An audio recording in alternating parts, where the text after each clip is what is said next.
Bismillahirrahmanirrahim. Assalamualaikum warahmatullahi wabarakatuh. Alhamdulillahi rabbil alamin.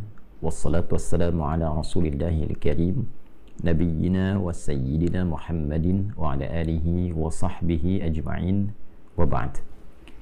Saudara-saudariku dimanapun berada, Alhamdulillah kita mengawali pertemuan kita di subuh ini waktu Indonesia bagian Barat dengan berusaha maksimal meningkatkan syukur kita kepada Allah Subhanahu wa taala.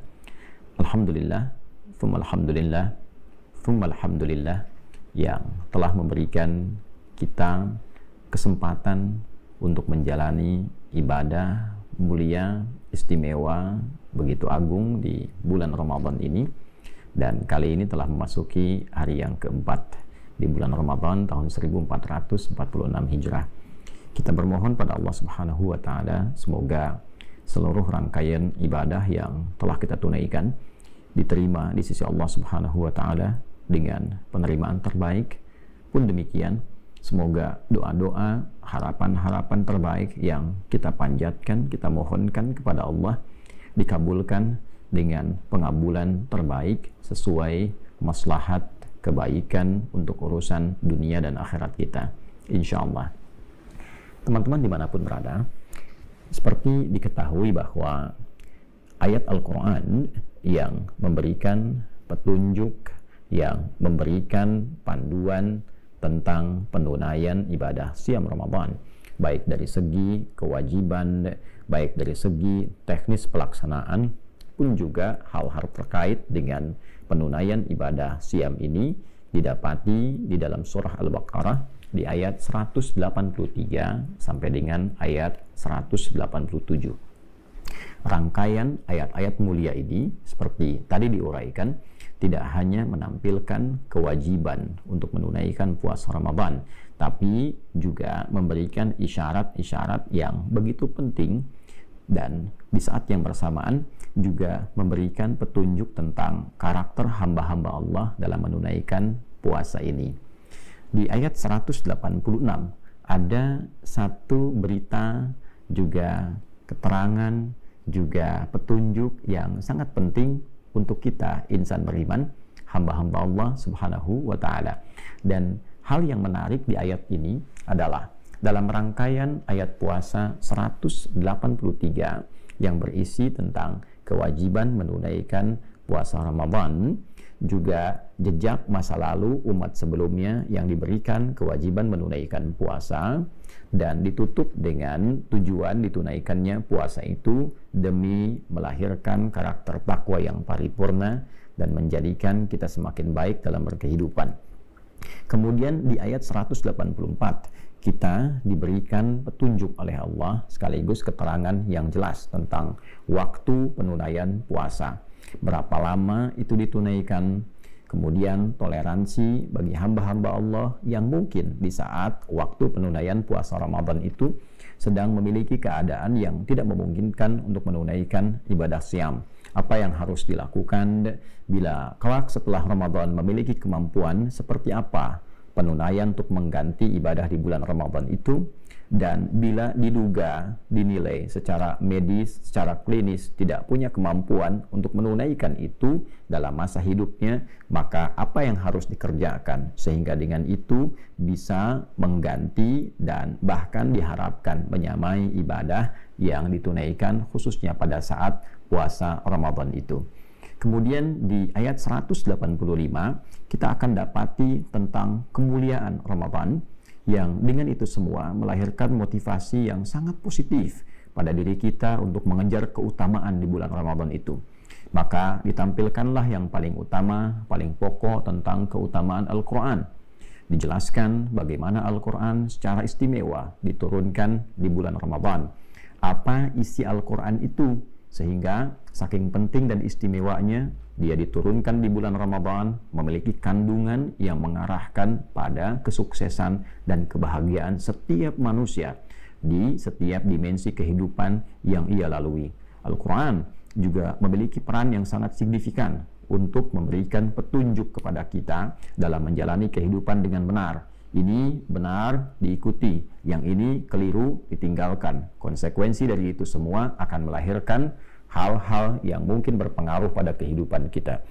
Demikian ditegaskan kembali bagi orang-orang yang memiliki satu keadaan yang tidak memungkinkan menunaikan ibadah siam, lalu dijelaskan batas toleransinya, dan kemudian dijelaskan bagaimana sifat Allah yang Maha Kasih selalu menginginkan kemudahan bagi setiap hamba untuk menunaikan ibadah yang diperintahkan oleh Allah Subhanahu wa Ta'ala.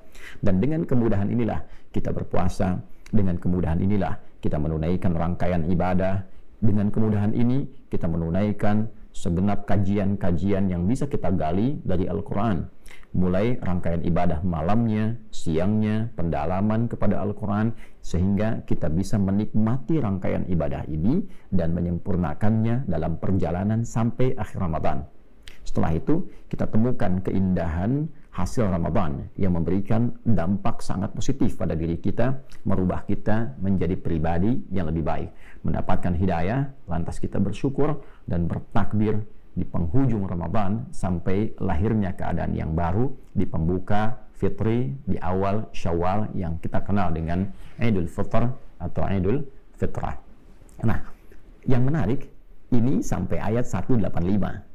Nanti di 187 berisi keadaan-keadaan yang unik tentang hubungan keluarga, tentang suami istri, tentang masalah makan di malam hari, tentang pengantar ke sahur, dan lalu diberikan petunjuk akhir keadaan-keadaan yang mengantarkan kita semakin kenal Allah, semakin ingin mendekat kepada Allah, dan semakin ingin meningkatkan takwa. Di sela-sela 183, 184, 185 ke 187 tiba ada ayat 186 yang bunyinya kurang lebih demikian. A'udzubillahi minasyaitonirrajim. Bismillahirrahmanirrahim. Wa idza sa'alaka 'ibadi 'anni fa inni qarib ujibu da'watad da'i idza da'an falyastajibu li wal yu'minu bi la'allahum yarshudun. Wa idza sa'alaka 'ibadi, dan bila hamba-hambaku bertanya kepadamu ya Muhammad sallallahu alaihi wasallam, anni, tentangku. Dalam satu riwayat tentang asbabun nuzul turunnya ayat ini, ada yang bertanya di mana Allah, ada yang bertanya ingin mendekat kepada Allah, ada juga dugaan ingin memohon kepada Allah. Apakah harus memohonnya dengan cara yang keras, ataukah lembut, ataukah memohonnya seperti apa? Hal-hal terkait dengan aspek-aspek keinginan untuk mendekat kepada Allah Subhanahu wa Ta'ala. Teman-teman, ada yang menarik di beberapa kajian ayat ini, dan saya juga tampilkan di buku yang pernah saya tulis mengenai makna ayat puasa. Kita urai dari setiap lafaz yang mungkin kita dapati untuk dijelaskan. Bila ada kata idza bertemu dengan infinitif berupa kata kerja bentuknya lampau, sa'ala, kan? Ka-nya itu menunjuk pada Nabi Muhammad sallallahu alaihi wasallam. Sa'ala yas'alu. Kata kerja infinitif fi'il madhi bertemu dengan idza, maka maknanya itu istiqbal. Hal wal istiqbal. Jika ada yang bertanya padamu, kejadian di masa Nabi SAW terjadi, ada yang tanya pada Nabi, kemudian turun ayat ini. Tapi juga pesannya memberikan kesan bahwa tidak hanya di era Nabi, nanti pun bahkan sepeninggal Nabi Muhammad SAW akan ada di antara hamba-hamba Allah yang memiliki kesan demikian, ingin mendekat kepada Allah, mencari untuk menemukan Tuhan, di mana Allah, dan seterusnya. Kan? Nah, siapa mereka itu? Maka mereka adalah ibadi. Nah, ini indah sekali kalimatnya, ya. Ibad jamak dari kata abdun, ya, untuk menunjuk pada sosok yang ingin meningkatkan ibadah, kedekatannya, kehambaannya kepada Allah Subhanahu wa Ta'ala. Abdun itu hamba, cara menghamba kita dengan beribadah. Maka turunan dari kata abdun ini muncul bentuknya berupa ibadah, ya. Dari kata abada ya'budu, kita katakan iyyaka na'budu, ya Allah, hanya kepada Engkau, khusus hanya padamu kami menghamba. wujud kami ibadah. Untuk menunjukkan kami hamba, kami ibadah, kami salat. Ya, innani anallahu la ilaha illa ana fa'budni wa aqimis salata li dzikri. Demikian Al-Qur'an surah ke-20 Thaha di ayat ke-14. Ketika kita mendeklarasikan hanya Allah Tuhan kita, kata Allah, sungguh akulah satu-satunya Tuhan yang layak dipertuhankan. Kalau engkau sudah bertuhan kepada aku, maka menghambalah. Caranya sembah aku dengan cara menunaikan salat supaya terkoneksi kehambaan kita kepada Allah Subhanahu wa ta'ala. Maka orang yang menghamba dengan beribadah kepada Allah namanya abdun. Jamaknya disebut dengan ibadun. Nah, hamba-hamba inilah yang kadang ingin mendekat kepada Allah, bertanya, mencari cara mendekatnya seperti apa, ingin berdoa bagaimana, kan? Di mana Allah dan seterusnya. Nah, golongan ini oleh Al-Quran dibagi dua bagian. Dan inilah nanti yang akan tampak dalam suasana Ramadan. Golongan pertama, ada hamba-hamba yang memang sudah melatih diri dengan ketaatan, sehingga menjadi pribadi yang baik. Ya, sebelum Ramadan pun sudah merasa dekat dengan Allah, sehingga turun kasih Allah pada dirinya. Kasih Allah yang diberikan dalam kehidupan dunia secara luas tanpa batas disebut dengan Rahman. Maka hamba-hamba ini ketika mendapatkan pancaran kasih dari Allah Subhanahu wa ta'ala, akibat kedekatan yang ia bangun dengan Allah, dia menghamba bahkan sebelum datang Ramadan, dia tunaikan sholat dengan baik, bahkan dia kejar sunnahnya siang dan malamnya, dia tilawah Al-Quran, maka mendapatkan pancaran cahaya Ar-Rahman. Pancaran cahaya inilah yang membuat dia semakin berkasih sayang dalam kehidupan. Karena Allah Maha Kasih, Maha Sayang, ketika hamba mendapat pancaran itu, maka lahirlah sifat kasih dan sayang dalam dirinya. Pribadinya lembut, baik, dan disifati golongan pertama ini di dalam Al-Quran, surah Al-Furqan, surah yang ke-25, di ayat ke-63, dengan sebutan Ibadur Rahman. Ibad menunjuk pada hambanya, Ar-Rahman menunjuk pada Allah Subhanahu wa ta'ala yang memiliki kasih sayang luas dan terapas dalam konteks kehidupan dunia ini. Nanti di akhirat sifat kasihnya yang luas tanpa batas untuk orang beriman disebut Rahim. Kita katakan Bismillahirrahmanirrahim untuk memohon kasih itu di kehidupan dunia sampai dengan akhirat. Maka ketika disatukan sifat hamba ini, maka disebut dengan ibadah rahman. Wa ibadah rahman lilladzina yamshuna 'alal ardi hauna wa idza khatabahul jahiluna qalu salama. Ya, dan hamba-hamba Allah yang taat, hamba-hamba Allah yang mendapatkan pancaran kebaikan-kebaikan, hamba-hamba Allah yang Allah punya sifat kasih yang luas itu. Di antara ciri hamba-hamba ini adalah orang-orang yang beraktivitas di bumi itu dengan penuh kedamaian. Jadi kalau sudah dekat dengan Allah itu hidupnya tenang, menenangkan orang lain, ya, memberikan kasih, kelembutan, bisa berinteraksi dengan cara yang baik. Wa idza khatabahumul jahiluna qalu salama. Sekalipun diprovokasi, ia bisa merespon dengan cara-cara yang elegan, cara-cara yang baik, cara-cara yang memberikan keteladanan.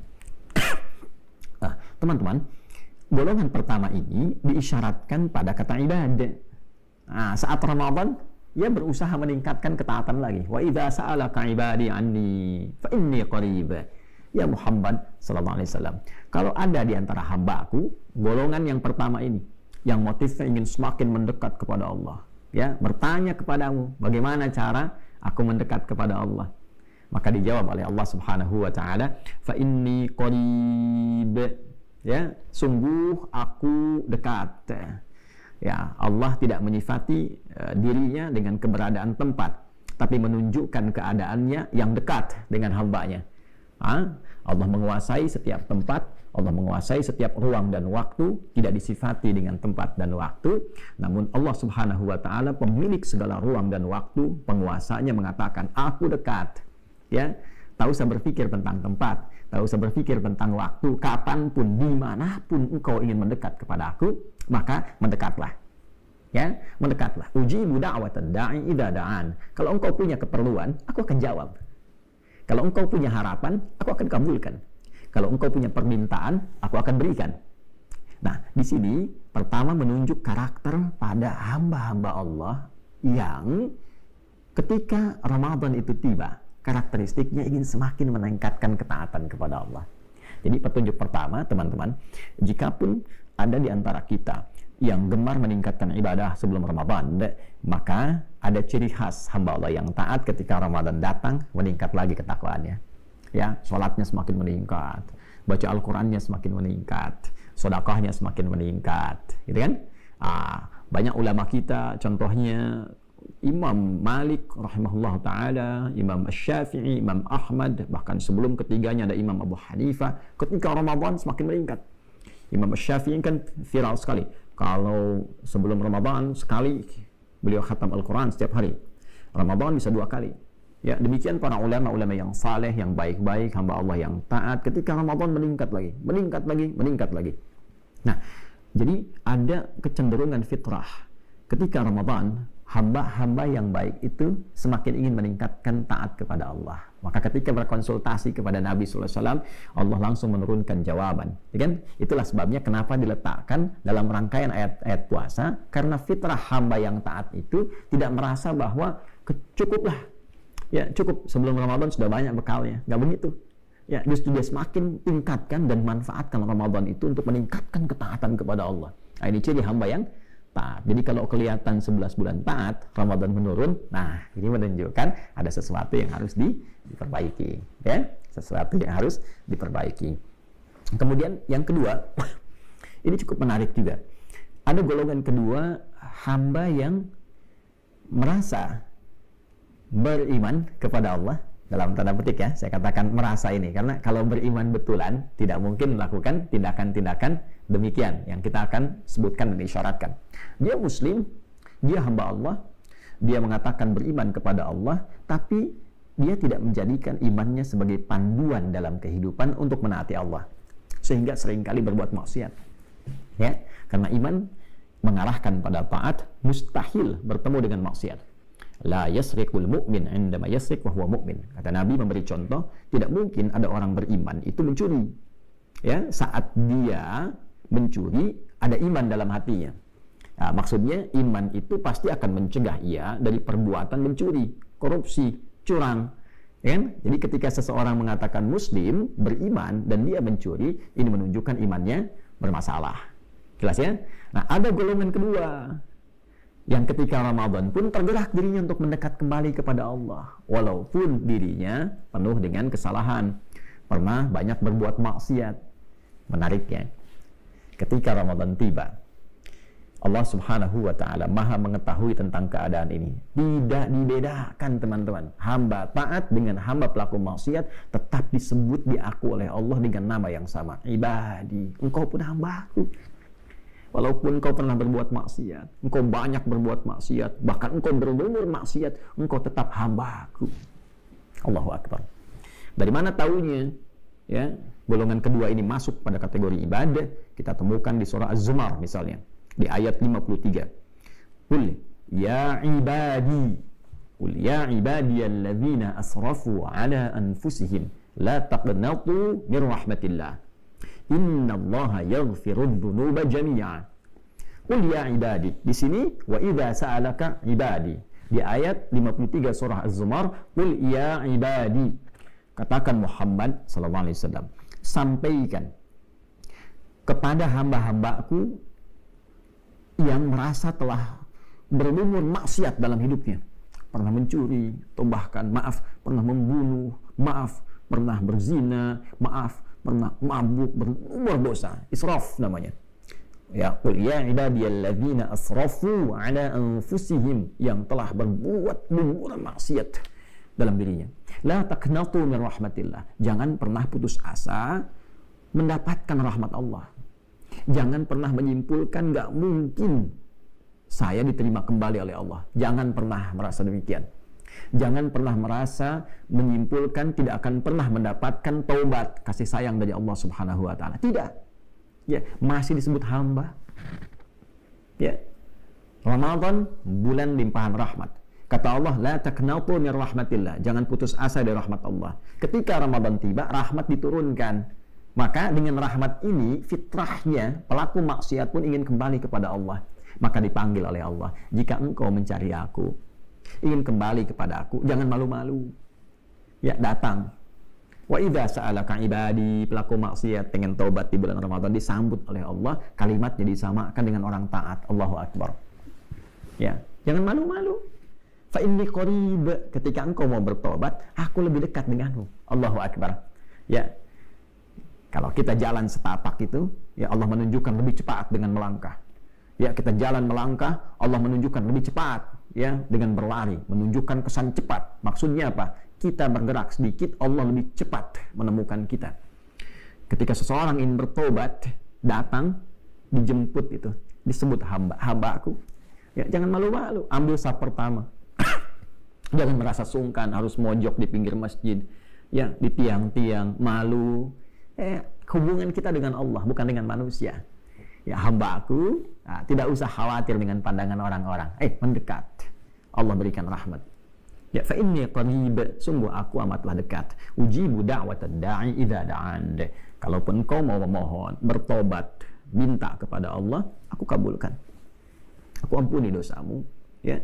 Karena itu di hadis-hadis tentang puasa yang viral, baik siang ataupun malam, dibentangkan pintu ampunan. Man shoma ramadhana imanan wa ihtisaba ghufira lahu ma taqaddama min dhanbi. Siapapun yang menunaikan puasa Ramadan dengan dasar keimanan, yakin dengan Allah, ikhlas karena Allah, berusaha memperbaiki diri, niatnya benar, maka berpotensi diampuni seluruh dosa-dosa yang pernah dikerjakan.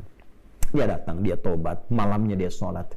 Man qama lailatal qadri, riwayat lain, man qama ramadhana imanan wa ihtisaba ghufira lahu ma taqaddama min dhanbi. Malamnya dia bangun sholat, dia nangis, ingat dosa-dosanya, ya, ingat kesalahannya. Maka kata Allah melalui lisan Nabi Muhammad SAW, disabdakan oleh Nabi, siapapun yang bangun malam bertepatan dengan malam Al-Qadar, atau dia bangun di malam Ramadan, dia tunaikan sholat, ikhlas karena Allah, dengan imannya, dia ingin perbaiki dirinya, taubat dia, diampuni seluruh dosa-dosa yang pernah dia kerjakan selama hidupnya.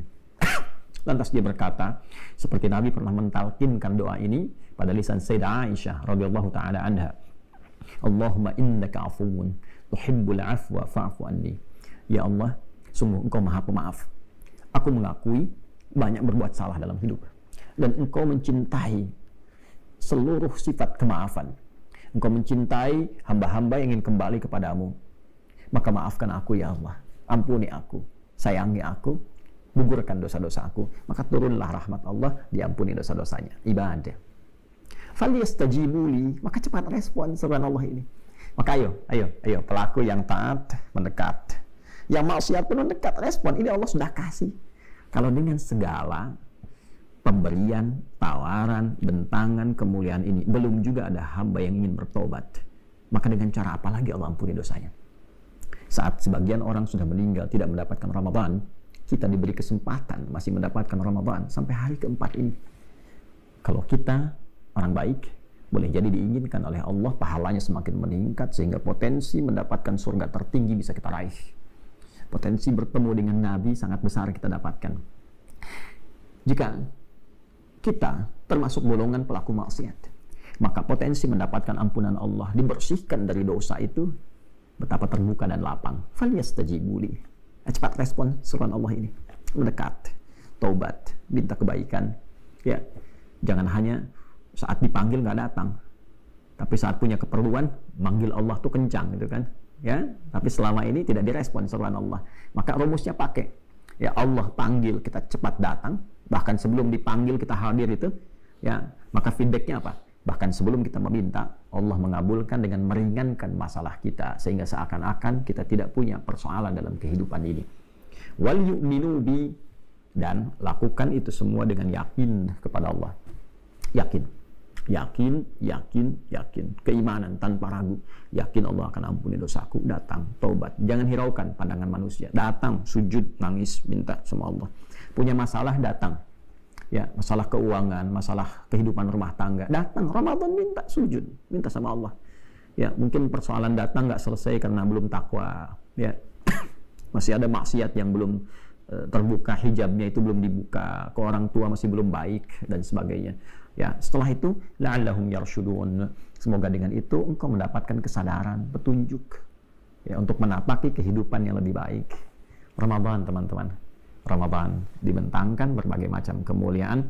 Saat kita menikmati ibadah Ramadan, ada bagian dari keinginan kita untuk mendekat kepada Allah. Semakin dekat, semakin meningkatkan taat, ataupun juga mendekat untuk menghilangkan maksiat, sehingga setelah Ramadan selesai, dua golongan hamba ini kembali mendapatkan kebersihan fitrahnya, kembali ia kepada keadaan fitrahnya, kembali ia bisa makan lagi, minum lagi dengan keadaan yang berbeda dari sebelumnya. Maka Idul Fitr memberikan kenikmatan berbeda untuk orang-orang yang mau mengamalkan dan meresapi apa yang Allah tunjukkan di ayat ini. Semoga kita digolongkan oleh Allah Subhanahu wa taala pada golongan hamba-hamba yang mau mendekat kepadanya dengan taat, mau mendekat kepadanya dengan bertobat, dan semoga dengan itu semua kita menjalani kehidupan ini dengan lebih baik, hayatan thayyibah, dan bila pun wafat dalam keadaan husnul khatimah. Semoga bermanfaat. Maafkan saya, Adi Hidayat. Subhanakallahumma rabbana wa bihamdika asyhadu an la ilaha illa anta nastaghfiruka wa natubu ilaik. Wa akhiru da'wana alhamdulillahi rabbil alamin. Assalamualaikum warahmatullahi wabarakatuh.